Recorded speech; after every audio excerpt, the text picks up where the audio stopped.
Olá, Lu. Oi, Liz, tudo bem? Olá, Estamos me olá, tudo bem? escutando? Então tá bom. Sim.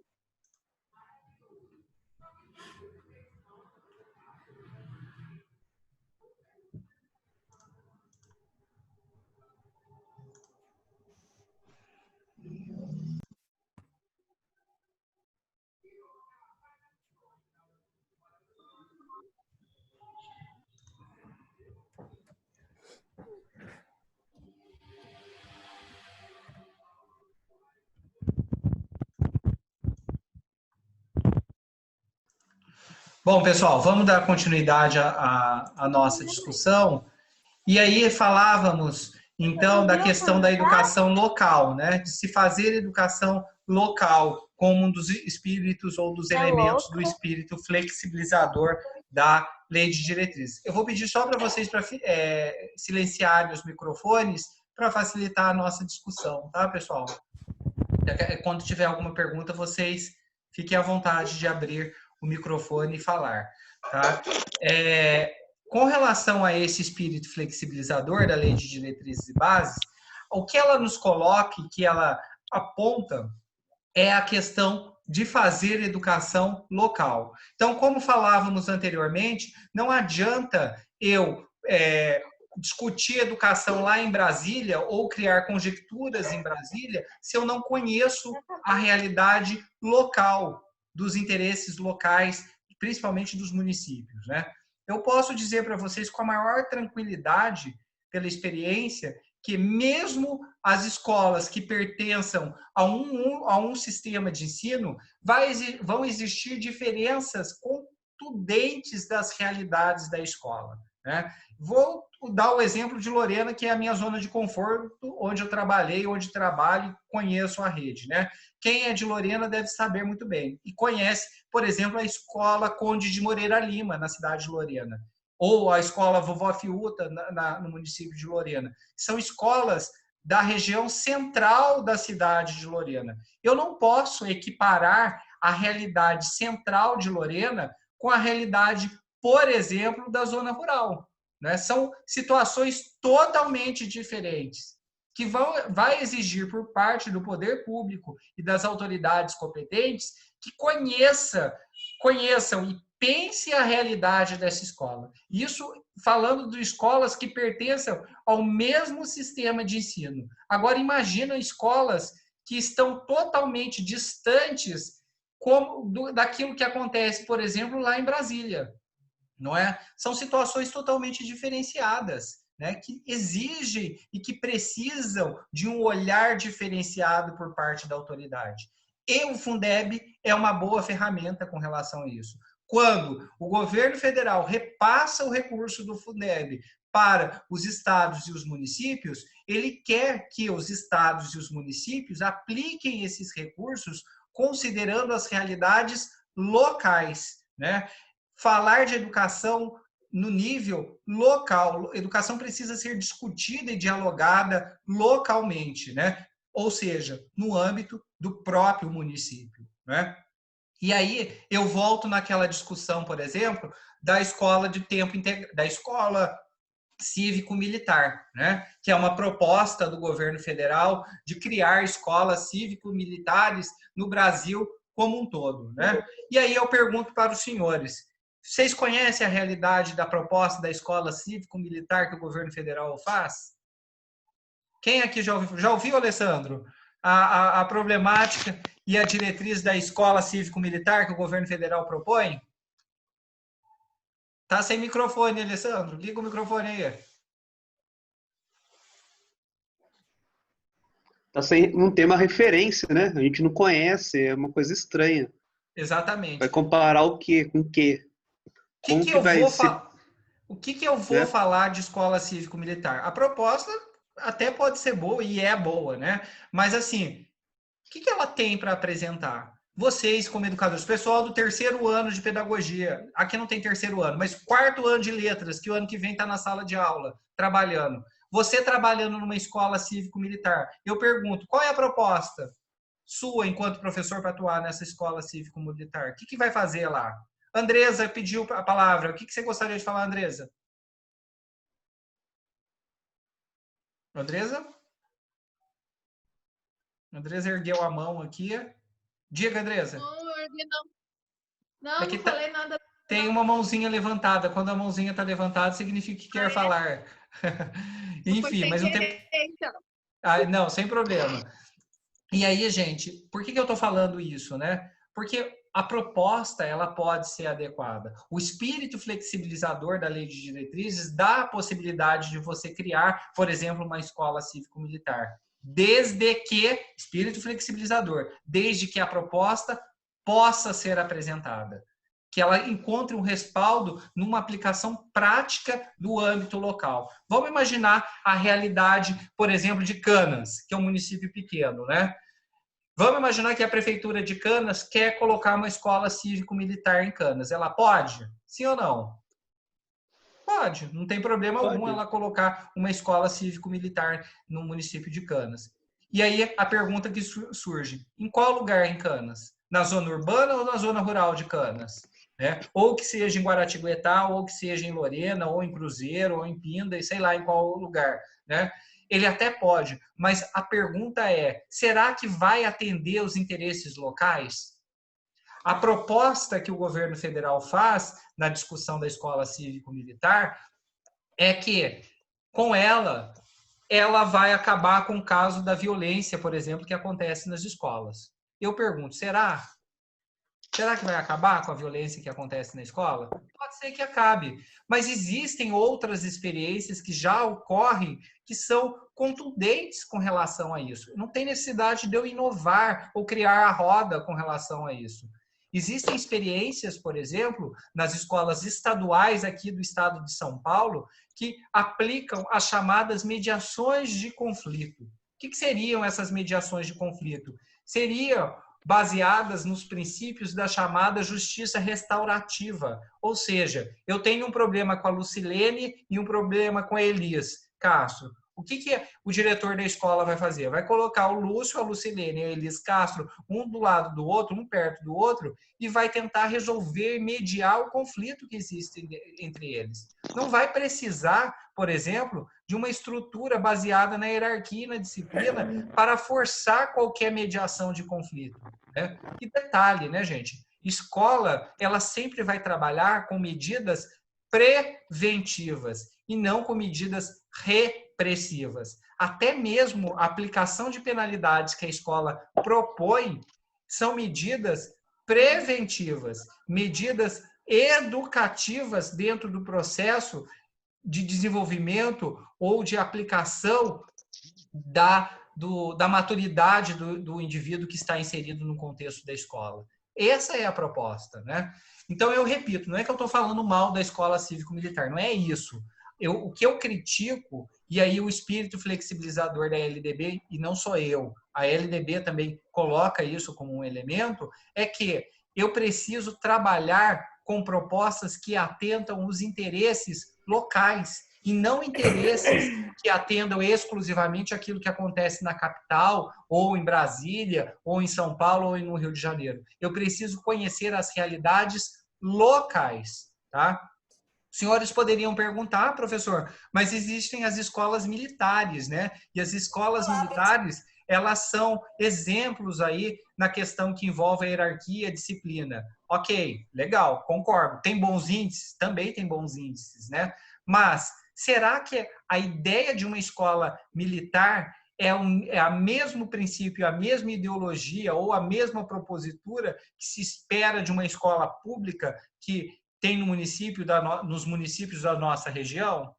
Provavelmente não. As realidades e as concepções são diferentes, né? Mesmo porque a estrutura militar é baseada em dois elementos, que é a hierarquia e a disciplina, que não tem nada a ver com aquilo que se espera dentro das concepções pedagógicas, né? Qualquer concepção pedagógica que você estudar na didática ou na metodologia educacional vai apontar para vocês, senhores, o quê? Que a escola, ela trabalha sempre com medidas preventivas e educativas, como um elemento do espírito flexibilizador. Ninguém está inovando. Quando se criou a LDB, pensou-se exatamente nessas estruturas para conceber ou pensar na estrutura e na hierarquia que encontramos nas mais variantes e nos mais variados tipos de escola.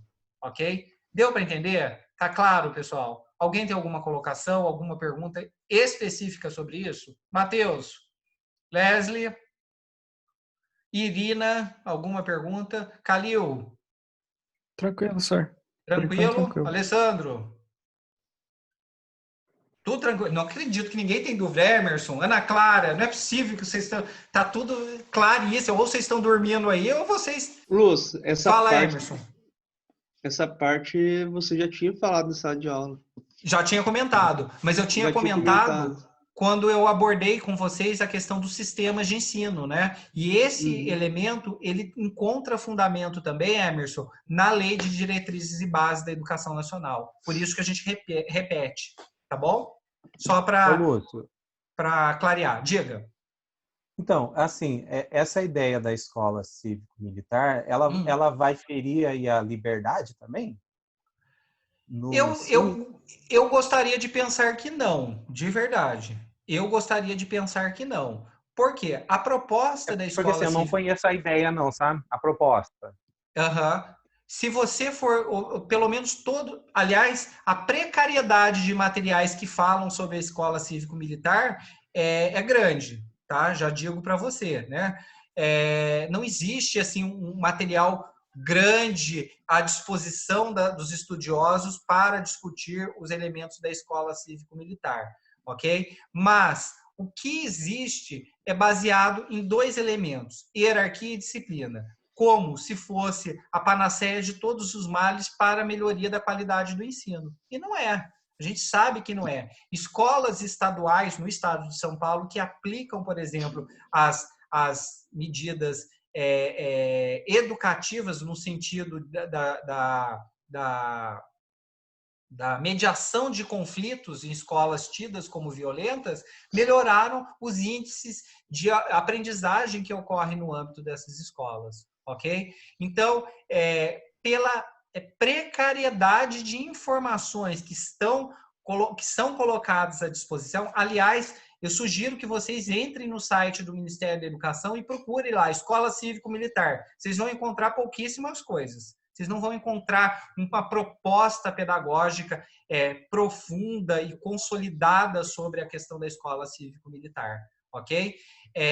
Mas eu preciso abordar sobre isso porque inclui dentro do espírito flexibilizador, como uma possibilidade.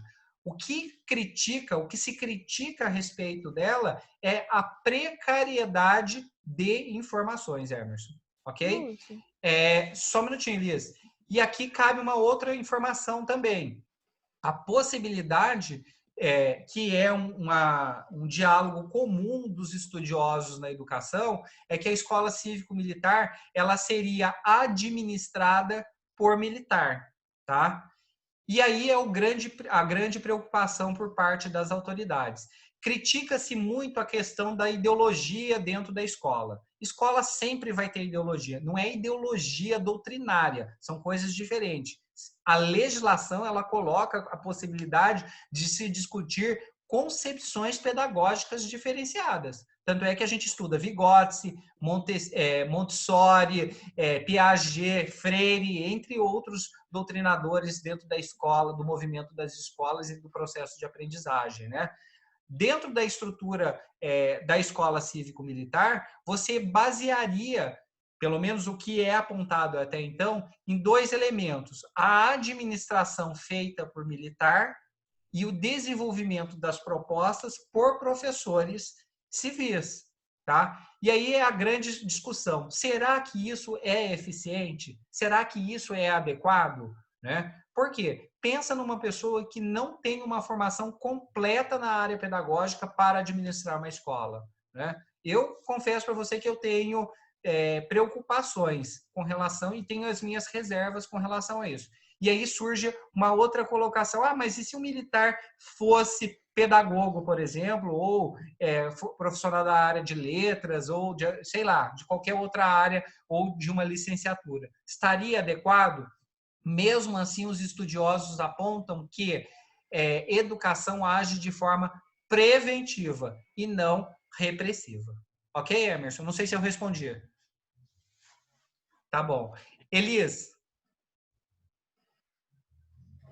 Lúcio, É a Elis Barbosa que perguntou. Uma das perguntas que eu ia fazer era sobre a administração, que você acabou citando, e sobre como os municípios, eles já estão aderindo? Como é que isso funciona? Já estão aderindo. O ano passado surgiu um período em que os municípios que tivessem interesse poderiam aderir à escola cívico-militar. Vários municípios aderiram, né? Em Guará aderiu, Lorena aderiu, diversos municípios aderiram à escola cívico-militar. Porém, aderir não significa que você vai implementar. Para você conhecer a proposta, você precisa aderir. Se eu fosse secretário, eu também iria aderir para me conhecer a proposta. Isso não significa que fosse implementado, ok? Adesão, ok? Luz. Fala. Luz. O ano passado... Não, esse ano. O Hiroshi viajou, acho que não sei se foi para Manaus. Ele conheceu uma escola militar, né? Acho que até comentou na sala de aula. Ele falou assim que de estrutura da escola, de nada mudou nada. Ele falou que ficou só um uniforme bonitinho. Então implementa uma coisa, mas também não mexe na estrutura da escola, não dá um parecer, não dá uma amplitude em relação não só ao ambiente escolar, como será o processo de ensino. Entendi. É meio estranho, né? Uma coisa assim, né? Então, Alessandro, eu tive a oportunidade de conhecer 2 escolas cívico-militares, aliás, escola militar, não foi nem escola cívico-militar. As escolas têm uma estrutura muito boa, não tem como mentir, falar, não tem uma estrutura boa. Ela tem uma estrutura militar, boa. Sim.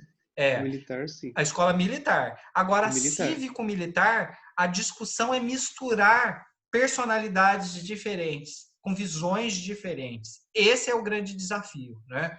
Pode dar certo? Pode, mas pode não dar certo também. Quando ela é totalmente militar, a proposta do aluno que é voltado para esse tipo de escola, ele vai seguir uma estrutura já esperada por parte dos alunos, por parte dos professores que desejam trabalhar nessas escolas. O problema é colocar e implantar uma escola dessa em algo que é eminentemente civil, que não tem a conotação militar.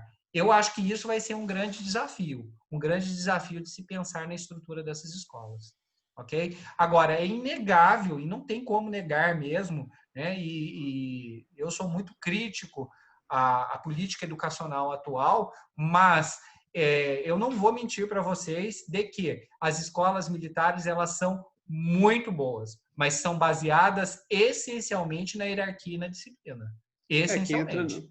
Quem entra no colégio já militar já... Você já espera por aquilo, né? Você já espera. Tá com a mentalidade de seguir a carreira, né? Vamos imaginar vocês, a grande maioria de vocês que estão no 3º, no 4º ano de letras, já fazem estágio, ou já fizeram estágio. Pense nas escolas públicas que vocês já estagiaram. Ela teria condição de ser implantada numa escola cívico-militar? Eu quero ouvir alguém de vocês do 3º e do 4º ano de letras, que já fizeram estágio nas escolas públicas. Pelo menos na escola que eu entrei, não. Por que não, Alessandro? Porque falta tudo, né? Falta a estrutura do colégio, falta laboratórios. Só para mim, assim, a biblioteca tem até material bom, mas eu acho que não seria possível. Teria que ter uma reformulação, uma estrutura melhor do colégio para implementar isso na escola. Na escola que eu fiz o estágio, no primeiro momento seria interessante a questão assim, de disciplina, né? Porque tem aluno que vai para a escola para fazer vandalismo, não é nem para fazer bagunça. Mas eu pergunto para você, essa escola que você fez estágio, ela é estadual ou municipal? É estadual. Estadual. Essa escola aplica a ideia da mediação de conflitos? Não. Então, por que não tentar uma proposta de mediação de conflitos? É isso que eu estou querendo dizer. Se já temos uma proposta eficaz que acontece, por que eu vou inovar se eu já tenho algo eficaz que acontece? Deu para entender, Alessandro? É esse o raciocínio que o professor precisa fazer. Entendeu? Mas daí, Lúcio, seria um empenho somente da escola? Como que funciona isso? Pois é, Porque é pelo aí menos que... os alunos, desculpa, pelo menos os alunos que eu conhecia, alguns praticamente era inviável conversar com eles. Então, Pela violência e tudo mais. pelo histórico desse aluno, né? Pelo histórico. E aí, o Alessandro, e turma, né? É isso que a gente precisa discutir quando pensamos em políticas públicas educacionais, né? O que? Esse aluno vai depender única e exclusivamente do modelo de escola ou de todos que estão envolvidos nessa proposta? Eu acho que engloba mais todos que estão envolvidos na proposta do que exclusivamente um modelo de direção dessa escola. O modelo de direção é o mesmo, gente, né? É o mesmo, não tem isso. Não adianta discutir algo que é mais social, socioemocional até, do que algo estrutural. A violência não está exclusivamente aprendida na escola, ela vem do meio social, né? As ideias da sociologia, o pessoal do primeiro ano de pedagogia, né, do primeiro ano de pedagogia, terá aí, provavelmente no segundo semestre, uma disciplina que vai envolver filosofia, sociologia e história da educação. Mas quem já foi meu aluno em didática certamente já ouviu isso nas aulas de didática, né? E aí eu estou direcionando ao pessoal do terceiro e quarto ano de letras. A escola envolve aspectos sociais. E Posso fazer uma colocação? Só um minutinho, Maria Beatriz. É muito mais elementos sociais do que elementos... Aliás, são mais elementos sociais que vão repercutir nas formas de fazer e aprender e se portar dentro do espaço de escola. Não é? E isso precisa ser discutido, isso precisa ser problematizado. Maria Beatriz. Eu acho que, assim, dentro da proposta cívico-militar, eu acredito ser um retrocesso essa ideologia, sendo que a gente estuda 4 anos diversas formas de pensamento que defendem justamente que o professor não é o detentor do saber. Ele está ali só mediando entre o aluno e o conhecimento. E daí você jogar todos esses 4 anos de licenciatura fora para falar que o aluno deve seguir uma hierarquia de comando, eu acredito ser um retrocesso. Quanto à parte da rigidez que o Alessandro comentou, que os alunos precisam de uma certa disciplina, eu acredito que existem inúmeras outras formas de se conseguir disciplinar o aluno que não necessite, propriamente dito, dessa hierarquia de que o professor, o diretor, todo mundo manda, o aluno tem que abaixar a cabeça e só aceitar porque ele é aluno e tudo mais. Eu fiz estágio numa escola particular, então, por mais que eu tenha contato com escola pública, a minha referência de estágio é na particular. E os alunos da escola particular não tem problema nenhum de comportamento, né, gente? Só que a grande questão de tudo isso é que os professores utilizam essas filosofias de ensino, em aprendizagem significativa, ensino em ilhas de aprendizagem e tudo mais. E dentro da escola particular, isso faz muito mais sentido do que a hierarquia, entendeu? Então, assim, não sei, eu não acho muito normal o educador ser a favor da escola cívico-militar. Eu concordo com você, sabe por quê, Maria Beatriz, nesse aspecto? Porque a gente fala tanto, e eu não estou falando o achismo do Lúcio, eu estou falando que está na lei, eu estou trabalhando com vocês a parte de legislação. A legislação, ela coloca como obrigatoriedade preparar o indivíduo para o exercício da cidadania e para a formação enquanto cidadão. Se eu coloco esse indivíduo numa metáfora ou numa ideia de que a estrutura é baseada em hierarquia e disciplina, cadê o pensamento crítico desse aluno? Não é? Onde que está? Esse aluno vai pensar e vai absorver hierarquia. Absorve, não critico absolutamente nada, não falo nada, não posso gesticular nada. Né? E mais, como que eu vou propor uma discussão educacional se eu quero que o aluno seja exatamente crítico, reflexivo, que ressignifique a estrutura educacional, se esse indivíduo não pode falar e não pode dialogar? Eu acho que é um contrassenso nesse aspecto. O indivíduo, mais uma vez eu insisto, é possível colocar? É possível. É legal colocar? É legal. Mas eu acredito, e nesse ponto eu concordo com a Maria Beatriz, que vai contra toda uma estrutura educacional construída de preparar o aluno para que seja crítico, para que ele questione. Se é baseado na hierarquia e na disciplina, o indivíduo não pode questionar. Faça isso no exército, né? Questione no exército para ver o que vai acontecer. Eu não vou, eu não estou com meu cap adequado porque hoje não deu tempo de colocar meu cap. Ou eu não passei a minha farda porque minha farda não tive tempo, o ferro queimou. O que vai acontecer para você? Você vai ser preso, né? Baseado na hierarquia e na disciplina. Eu posso falar isso com a maior tranquilidade, porque eu tenho militares na minha família, né? E detalhe, de alto comando até. Mas é uma proposta, é uma ideia que precisa ser pensada, né? Eu sinceramente, enquanto educador, enquanto um indivíduo que já estudou um pouquinho mais sobre a questão da educação como um todo, eu preparo os meus alunos para serem críticos, para fazer isso que a Maria Beatriz falou. Eu não concordo com isso, assim, assim, assim, assado, e por que isso, isso, isso. Como o Alessandro fez, como a Elis também apontou, como o Emerson falou, mas você já falou isso em outro momento, né? Isso é criticidade, é apontar um fato e não simplesmente absorver aquilo como se fosse uma verdade absoluta. Cadê o espírito flexibilizador da LDB? É isso que a gente precisa pensar, não é? Pode falar, Emerson. Quando eu falava da liberdade, era nesse sentido. Exatamente. É exatamente isso, né? E é isso que nós precisamos pensar. Não existe educação, gente, sem criticidade, né? Até mesmo o não do aluno na sala de aula vai fazer parte do seu processo de formação. É processo de formação. E não significa que o professor vai dizer amém, Jesus, para tudo que o aluno falar e que o aluno vai lá poder dar na cara do professor. Não é isso, né? Educar é saber dizer não. Educar é saber dizer sim. Educar é orientar. Orientar é fazer refletir. Essa é a diretriz que se espera da escola, né? Seja escola pública, particular, confessional, qualquer uma delas.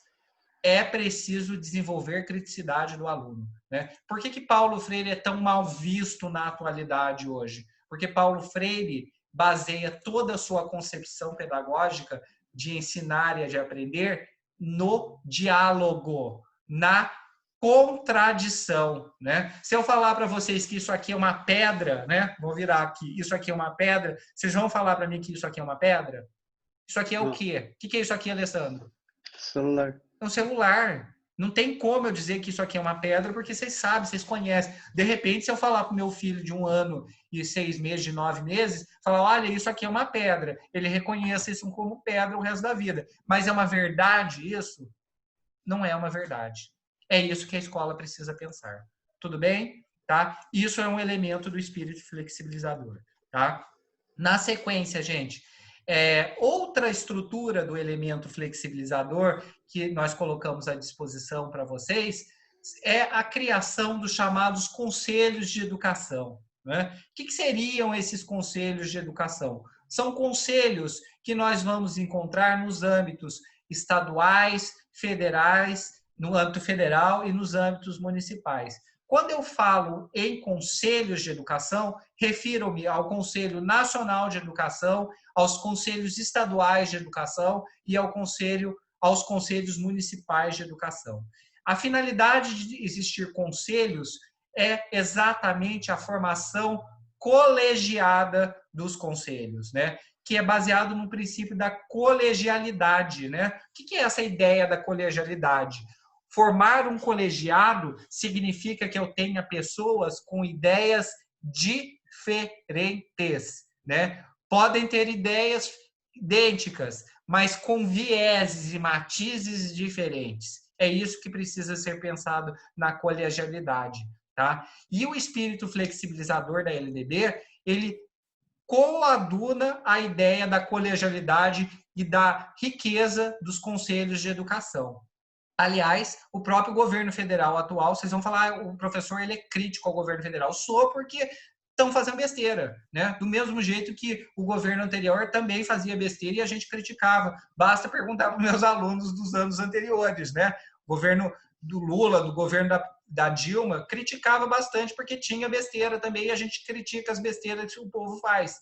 O atual, ele simplesmente quer acabar com os colegiados, né? Basta ver os conselhos de meio ambiente, pessoal de biologia. Olha a porcaria que está essa questão das queimadas, das discussões de meio ambiente, sem que haja um respeito às ideias colegiadas, não é? Na educação é a mesma coisa. Não adianta a colegialidade ser formada por pessoas idênticas e com ideias diferentes. Sabe por quê? Porque nós vamos discutir o mais do mesmo. A ideia das diferenças e participação da sociedade, dos núcleos colegiados, dos núcleos sociais, é exatamente para que tenham ideias diferenciadas nos conselhos de educação. Essa é a riqueza. Eu tive a oportunidade de participar de 2 conselhos, aliás, de vários, né? Mas na área de educação, especificamente de 2. Do Conselho Municipal de Educação de Lorena, né? Por conta de ter sido secretário, presidir o Conselho Municipal de Educação de Lorena, e do Conselho Estadual de Educação do Estado de São Paulo. Eu fui membro do Conselho Estadual de Educação do Estado de São Paulo, né? E a ideia é que pessoas pensem diferentes. Pense em diretrizes diferenciadas sobre a educação, né? Isso é construção, gente.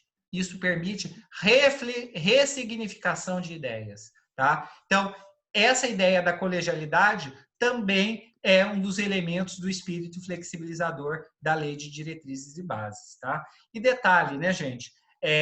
A LDB, ela coloca também a possibilidade de acesso das pessoas aos conselhos de educação. Né? Por que as pessoas, né, da sociedade nos conselhos de educação? Porque são as pessoas que compõem a sociedade que vão receber as benesses da educação. Né? Não só de professores, não só de diretores, mas de indivíduos que pertençam a viés, que pertençam a determinadas comunidades, que conheçam as rotinas da educação. Né? Olha só, a riqueza que é uma mãe de um aluno participar de um conselho de educação. Ela pode não saber de minúcias a respeito da educação, mas ela sabe de algo prático, qual? Se meu filho está aprendendo ou não. Ou a professora está falando tal coisa assim, assim, assado para o aluno, né? Ou está doutrinando o aluno. Tem professor que doutrina aluno, sim, que está errado, né? Que está errado. O professor não tem que doutrinar aluno. O professor tem que fazer com que o aluno tire as suas próprias conclusões. Né? Eu apresento divergências e diferenças para o aluno. Quem vai tirar as próprias conclusões é o aluno. Ele vai dizer se aquilo é oportuno ou não para ele. Deu para entender? Infelizmente, a gente encontra professores que doutrinam. Ah, Ana Clara, você vai pensar assim, assim, assim, assado como eu. Não. Eu estou fazendo um desfavor para a Ana Clara, se querendo que a Ana Clara pense como Lúcio. Eu quero que a Ana Clara tenha as ideias dela e apresente ideias específicas que colaborem com a construção de algo maior. E é essa a premissa. Ok? Perguntas até aqui? Alguma sugestão? Alguma fala? Não? Pessoal, vocês estão concordando com tudo que eu falo hoje? Não gosto disso. Eu quero que vocês discordem. Maria Beatriz, discorda aí. Vamos lá. Eu não discordo, professor. Eu só acho que dentro da sala de aula é muito complexo você encontrar o equilíbrio entre expor os assuntos polêmicos que você quer que os alunos debatam e a doutrinação, porque a gente acaba colocando um pouco de opinião nos nossos discursos. Eu, como professora, sinto dificuldade nesse equilíbrio. Eu prefiro até me abster de alguns assuntos. As ideias e as convicções são particulares, cada um tem a sua. Isso é fato, eu concordo com a Maria Beatriz, né? Eu posso achar a coisa mais linda a pedagogia freiriana. O Alessandro pode achar que não é. E tem coisas boas? Tem, mas tem coisas ruins? Também tem. Isso é rico no debate. Agora, a linha que separa a discussão da doutrinação, ela é uma linha muito tênue, né? E quem cabe separar esse elemento? O professor. Né? Cabe a ele fazer isso. Desenvolver criticidade, falar de reflexão, exige com que o professor tenha a maturidade, né? E, aliás, dentro da pedagogia, dentro da didática, a gente fala muito isso, né? O adulto da relação pedagógica é o professor. Cabe a ele separar aí a doutrinação do elemento da criticidade, né? E eu concordo. eu não concordo em abster, viu, Maria Beatriz? Que abster parece-me que eu vou fazer que nem Pôncio Pilatos, eu lavo minha mão e seja cada um que Deus quiser, né? Não, não nesse sentido de não, abster, no sentido de... Eu entendi o que você está falando. Assim, eu dava aulas de redação, então tinha alguns assuntos que os alunos ficavam ali para eu dar a minha opinião em determinados assuntos. Exatamente. Aí não. Legalização de algumas drogas, aborto e tudo mais. Então, nesse sentido, eu preferia me abster, a minha opinião. Exatamente. Mas cabe ao professor problematizar nesse aspecto, né? O quê? Droga faz bem para a saúde? Você pode achar a coisa mais gostosa do mundo, mas você sabe internamente que aquilo vai fazer mal para você. É isso que a gente precisa colocar. Essa linha tênue, saber separar uma coisa da outra. É exatamente. Você está certa. Não estou falando que você está errado. Você está certíssimo, viu, Maria Beatriz? É para continuar assim, né? Deu para entender, gente? Tá? O tempo está acabando novamente. Passa muito rápido a aula com vocês, né? Não gosto disso. Devia demorar um pouco mais, né? Já falta, daqui 2 minutos vai acabar essa parte da aula. Mas vamos avançar mais um pouquinho, tá? Com relação ao espírito flexibilizador, nós também precisamos observar o artigo 12 da LDB, e aí eu gostaria de ler um trechozinho com vocês, né? Esse artigo 12 diz mais ou menos assim, que os estabelecimentos de ensino, respeitadas as normas comuns e a dos seus sistemas de ensino, a incumbência de gestão própria, incluindo a elaboração e execução da proposta pedagógica e a administração do seu pessoal e dos recursos materiais e financeiros. Ou seja, gente, cabe às escolas elaborarem as suas propostas pedagógicas. É aquilo que nós denominamos de projeto político pedagógico, ok? Esse projeto político pedagógico, esse PPP, nós vamos falar daqui a pouquinho sobre a amplitude e o espírito flexibilizador do PPP, né? Que o nosso tempo está terminando e vou mandar o convite na sequência para vocês. Mas só para adiantar, quando eu falo do projeto político-pedagógico, o PPP ele vai seguir uma estrutura curricular do sistema de ensino, porém, a escola tem autonomia para aplicar aquela proposta curricular com uma certa flexibilidade. E é isso que eu quero voltar com vocês depois do nosso delay aí de final da aula. Tudo bem, gente? Tudo certo? Alguma pergunta, alguma colocação? Alguma colocação que vocês queiram fazer, abordar? Não? Ninguém tem colocação, nada? Ana Paula Cavalca, tem alguma pergunta? Por enquanto não, professor. Por enquanto não, tá claro? Tá. Emerson, Ana Clara, Lucilene, Rose, tudo tranquilo? Ok.